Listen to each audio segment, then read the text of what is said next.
العالمین والصلاة والسلام علی اشرف الانبیاء والمرسلین وعلی آلہ واصحابہ اجمعین اما بعد۔ محترم سامعین، ابھی آپ کے سامنے میں ایک حدیث اور اس کا معنی اور مطلب مختصر انداز میں بیان کرنے کی کوشش کروں گا انشاءاللہ۔ ایک حدیث ہے کہ ابو قتادہ رضی اللہ تعالی عنہ سے مروی ہے، وہ کہتے ہیں کہ انہ کان یحدث ان رسول اللہ صلی اللہ علیہ وسلم مر علیہ بجنازۃ۔ ابو قتادہ بیان کرتے ہیں کہ نبی کریم صلی اللہ علیہ وسلم کے سامنے سے ایک جنازہ لے کر جایا جا رہا تھا دفنانے کے لیے، انتقال ہونے کے بعد دفنانے کے لیے لے کر جایا جا رہا تھا۔ تو نبی کریم صلی اللہ علیہ وسلم نے اس جنازے کو دیکھ کر کے کہا، کہا مستریح او مستراح منہ، کہ وہ بندہ آرام پا گیا، جس کو لے کر جایا جا رہا ہے آرام پا گیا، یا یہ کہ لوگ جو ہے وہ اس سے آرام پا گئے۔ یعنی اس طرح کے کئی مواقع ہیں کہ نبی کریم صلی اللہ علیہ وسلم کے سامنے سے جنازہ کو لے کر جب لوگ گزرے ہیں تو آپ نے کہا تھا کہ صحابہ کرام جب ان کی تعریف کرتے ہیں کہ یہ جو جنازے جس کی لے کر جائی جا رہی ہے بڑا اچھا انسان ہے، نبی کریم صلی اللہ علیہ وسلم نے کہہ دیا وجبت۔ پھر ایک جنازہ کا گزر ہوا، لوگوں نے ان کی برائی بیان کی، نبی کریم صلی اللہ علیہ وسلم نے کہہ دیا وجبت۔ صحابہ کرام نے کہا کہ کیا معنی وجبت، آپ یہاں پر بھی وجبت کہے تھے، یہاں پر بھی وجبت کہہ رہے ہیں کہ واجب ہو گیا۔ وجبت کا مطلب ہوتا ہے واجب ہو گیا،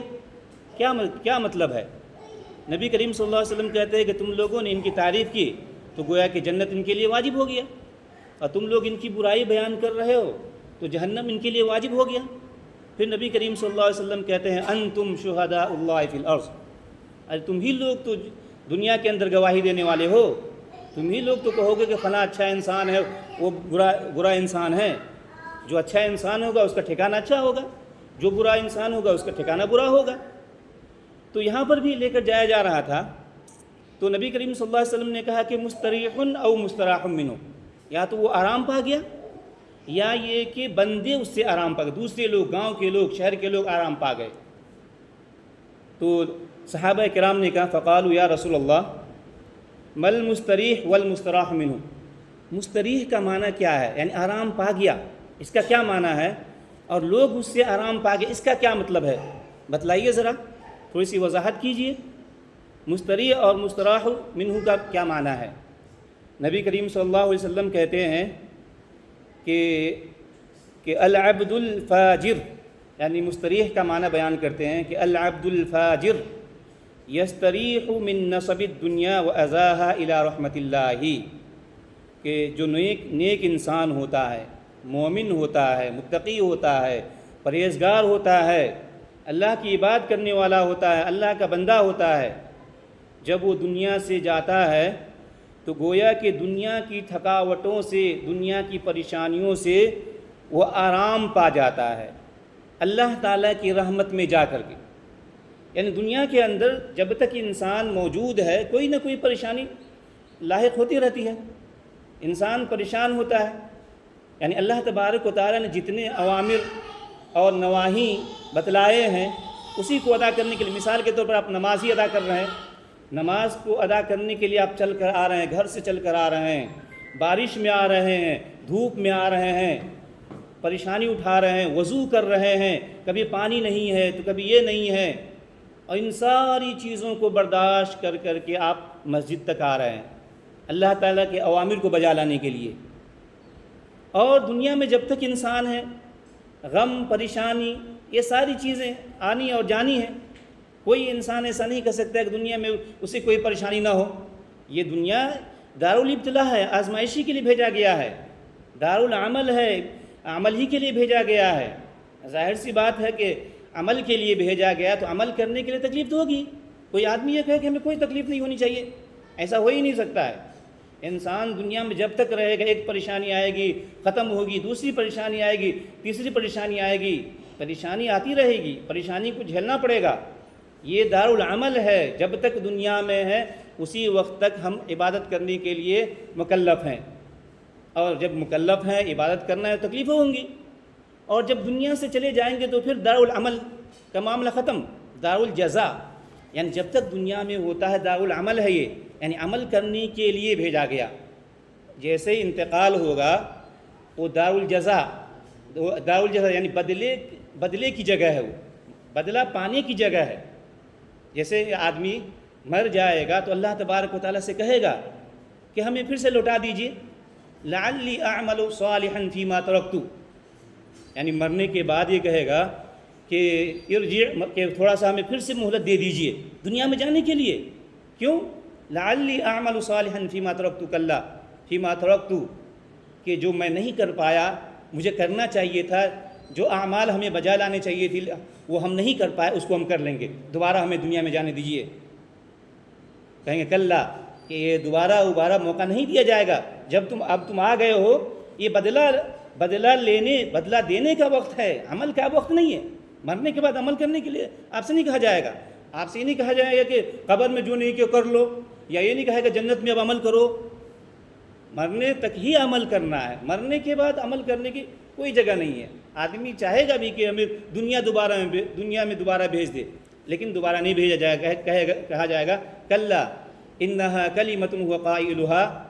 یہ تو ویسے ہی کہنے کی بات ہے، تمہیں 10 مرتبہ بھیج دیں گے دنیا میں تو تم ہر مرتبہ جاؤ گے، بھول جاؤ گے، پھر آؤ گے کہو گے کہ ہمیں پھر دوبارہ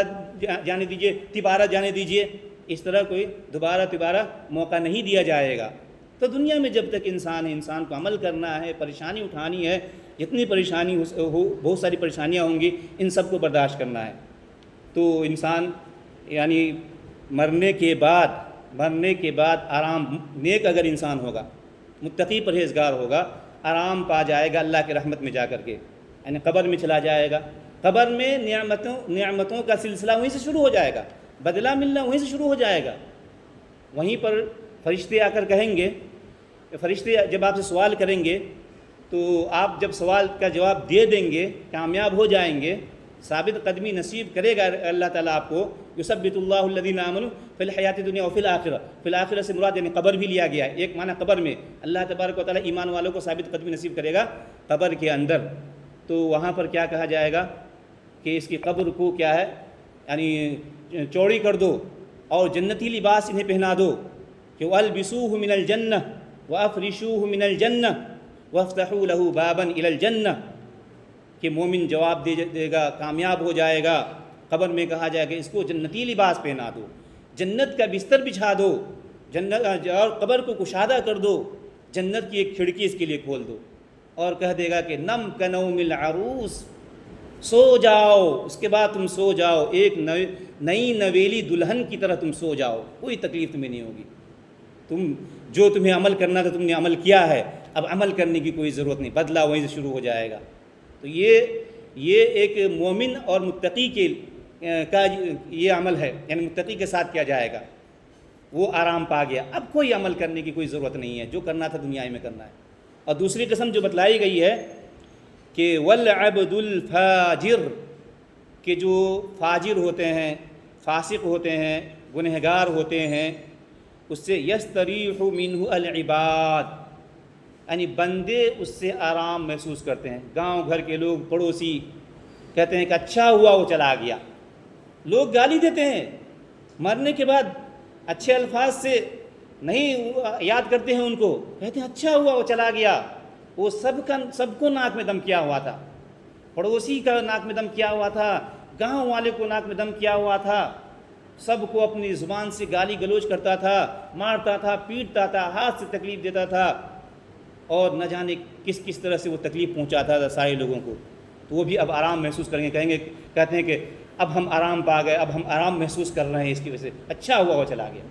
اچھا ہوا وہ چلا گیا دنیا سے، اس کا رہنا بالکل بیکار تھا،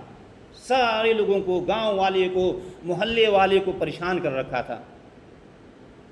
منہ العباد کہتے ہیں یعنی بندہ، کبھی کبھی والبلاد، یعنی پورے ملک والوں کو، بلاد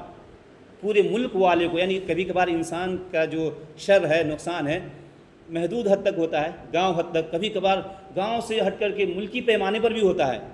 کبھی اسٹیٹ کے پیمانے پر ہوتا ہے، یعنی کسی کے ضرر نقصان آپ دیکھیے گا صرف رشتہ دار تک ہے، کئی گاؤں تک ہے، کسی کا اسٹیٹ ہے، کسی کا پورے ملک تک ہے، تو سارے یعنی اتنے ایسے بھی لوگ ہوتے ہیں جو پورے ملک والوں کو ناک میں دم کیا رہتا ہے، تو وہ بھی آرام محسوس کرتے ہیں، کہتے ہیں اچھا ہوا وہ چلا گیا، والبلاد، اور کہتے ہیں کہ والشجر والدواب، یعنی جو شجر دیکھتے ہیں، درخت دیکھتے ہیں، وہ بھی آرام محسوس کرتے ہیں، شجر جنہیں بولنے کی طاقت اللہ تبارک و تعالیٰ نے نہیں دی ہے، والدواب، چوپائے جو ہم اور آپ چوپائے رکھتے ہیں، وہ سب آرام محسوس کرتے ہیں۔ کہتے ہیں کہ یہ جو گناہ کرتا ہے، یہ بندہ جو گناہ کرتا ہے، کبھی کبھار اللہ تبارک و تعالیٰ انسان کی گناہوں کی وجہ سے بارش کو روک لیتا ہے، بارش کو روک لیتا ہے، یہ انسان کی گناہوں کی وجہ سے، اور بارش نہ ہونے کی وجہ سے شجر، دواب، یہ جو چوپائے دیکھتے ہیں، جانور دیکھتے ہیں، پودے نہ ہونے کی وجہ سے وہ بھوکے، وہ کیا لعنت بھیجتے ہیں۔ ایک روایت میں ہے کہ لأن الحیوان تلعن المذنبین، وہ لعنت بھیجتے ہیں گنہگاروں پر کہ تمہاری گناہوں کی وجہ سے اللہ تبارک و تعالیٰ نے بارش روک لیا ہے۔ اب بارش نہ ہونے کی وجہ سے یہ پودے، یہ درخت، لہلہاتے ہوئے درخت، وہ نہیں پاتے، ان کی غذا ان کے لیے نہیں ہو پاتی ہے، کھانا ان کے لیے نہیں ہو پاتا ہے، جس کی وجہ سے یعنی دیکھیے انسان کو تو نقصان پہنچاتا ہی ہے، ان چوپائے اور درخت کہاں تک اس کا ضرر پہنچ رہا ہے دیکھیے، یعنی وہاں تک اس کا نقصان ہوتا ہے کہ اللہ تبارک و تعالیٰ اس کی وجہ سے بارش کو روک لیتا ہے، اور بارش نہ ہونے کی وجہ سے جانور جو بول نہیں پاتے ہیں، کہہ نہیں پاتے ہیں، زبان اللہ تعالیٰ نے نہیں دیا ہے، وہ بھی اس کی ضرر کو محسوس کرتے ہیں، انہیں بھی تکلیف ہوتی ہے، اور وہ بددعا کرنے لگ جاتے ہیں ایسے انسان کے لیے۔ تو میرے بھائیوں، یہ بخاری شریف کی حدیث ہے، یہ حدیث کیا ہے؟ بخاری شریف کی حدیث ہے۔ تو ہم میں سے ہر انسان کو یہ سوچنا چاہیے کہ ہم دو قسم جو یہاں پہ بیان کی گئی ہے، دو قسم یہاں پہ بیان کی گئی ہے، ایک قسم یعنی شقی اور دوسری قسم سعید، یعنی برے لوگ، ایک یعنی مرنے کے بعد گویا کہ ہر انسان دونوں میں سے کسی ایک قسم میں ہوگا، یا تو بدبخت ہوگا، سارے لوگ اس کو بددعا کر رہے ہوں گے، گالی دے رہے ہوں گے، یا ایک متقی پرہیزگار سعید ہوگا، سعید ہوگا، نیک بخت ہوگا، اچھا ہوگا،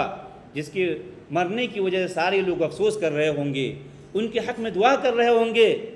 اور آپ کو جو یاد کر رہے ہوں گے، اچھے الفاظ سے یاد کر رہے ہوں گے کہ بڑا اچھا انسان تھا گاؤں میں، یہ جب تک تھا بڑا اچھا تھا، بڑے اخلاق کے ساتھ ملتا تھا، تمام لوگوں کے ساتھ ان کا تعلق بہت اچھا تھا، سارے لوگ آپ کو یاد کریں گے مرنے کے بعد۔ تو ہم اور آپ اگر چاہتے ہیں کہ مرنے کے بعد، کیونکہ چاہے اچھا انسان ہو، برا انسان ہو، مرنا تو ہر انسان کو ہے، اچھا ہو یا برا ہو، یہ تو وقتی چیز ہے،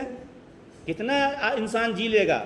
یعنی اس امت کی جو عمر بتلائی گئی ہے ما بین 60 الی 70، بہت جی لے گا تو یعنی ایوریج اگر دیکھیے گا تو 60 سے 70 سال، اس سے زیادہ کیا جینا ہے؟